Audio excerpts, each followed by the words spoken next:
know that it's what causes us to gain weight or to lose weight. For example, you might have a fast metabolism, and you can pretty much eat anything you want and not gain weight. You know, those people. Or you might have a slow metabolism, which generally means that if you just look at a piece of cake, you're going to gain a couple of pounds, guaranteed. So not fair. But our metabolism is actually so much more than gaining and losing weight. It's also tied to how your body makes energy in your cells on a minute-by-minute basis. Now today I'm going to share with you some recent discoveries that scientists have made about how our metabolism works.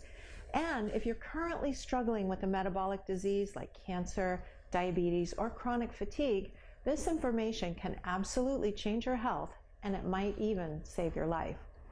Now, if you aren't sick, the information can help you stay well and vibrant for the rest of your life. Recently, you may have heard a lot about your mitochondria. It's sometimes also referred to as the powerhouses inside your cells. It's the place where your body actually makes energy. Now, your mitochondria is responsible for making the energy that your body needs in order to do things that you are aware of, like driving your car, going out dancing with your friends, or balancing your checkbook. But the mitochondria in your cells also makes energy for the things that you aren't so much aware of, the autonomic, or as I like to say, the automatic functions of your body, like digesting your food, breathing air, building muscles, and fighting disease if you happen to get sick. But in order for you to make energy with this miraculous process, your body must take the hydrogen from the food that you eat and combine it with the oxygen from the air that you breathe, and then feed those two elements into these things called nanomotors that live in your mitochondria. And presto, out comes the energy that powers your body. Now, you might remember this process from your high school chemistry class. It's called the Krebs cycle. And this is the process by which your body makes ATP. This process is nothing new. In fact, biochemists have known about this process for a very long time. We knew that it worked, but we didn't really know exactly how it worked until very recently. It seemed that the missing piece of the puzzle had to do with these little nanomotors and how they operated. In fact, in 2016, 3 researchers were awarded the Nobel Prize in Chemistry for their work in creating a model that actually proved how these little protein structures in our body work.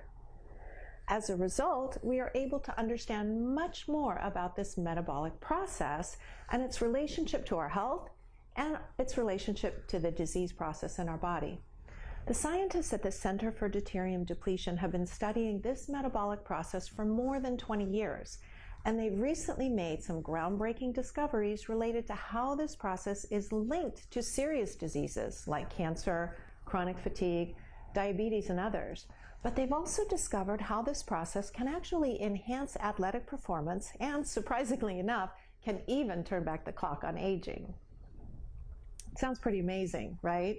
And if you're thinking that this sounds too good to be true, hey, you know what? I'm with you. I'm a skeptic by nature, and I thought the same thing. But when you understand how it works, I think it will make sense to you too. Let me explain. It has a lot to do with deuterium.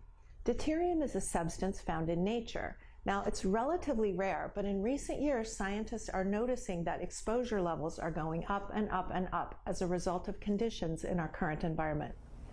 So what exactly is deuterium? It is heavy hydrogen. It's almost exactly like regular hydrogen, the hydrogen that our body uses in combination with oxygen inside those little nanomotors to make energy, but there is one very big difference.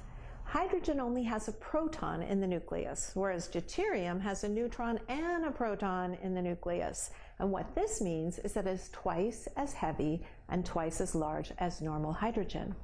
Now here's the problem with deuterium in your body.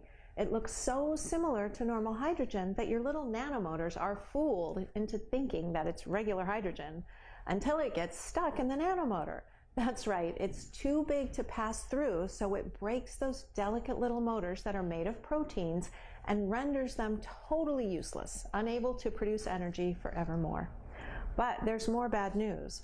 Those heavy hydrogen don't break. They just keep going around to the other nanomotors, and then they break them too. So the more deuterium we accumulate in our system, the less able our body is to produce energy. Now, this can be a real problem, especially if your body is trying to fight disease. And to make matters worse, not only does deuterium act like a bull in a china shop when it comes to breaking your body's metabolism, it also goes around in your body masquerading as normal hydrogen. Now, this is important because it can unintentionally trick your body into using deuterium atoms to replace those three-dimensional structures that your body makes, like your liver, your kidneys, and your thyroid, perhaps setting the stage for autoimmune conditions. Now, our scientists at the Center for Deuterium Depletion have been studying deuterium and its relationship to the metabolic process in our body for years.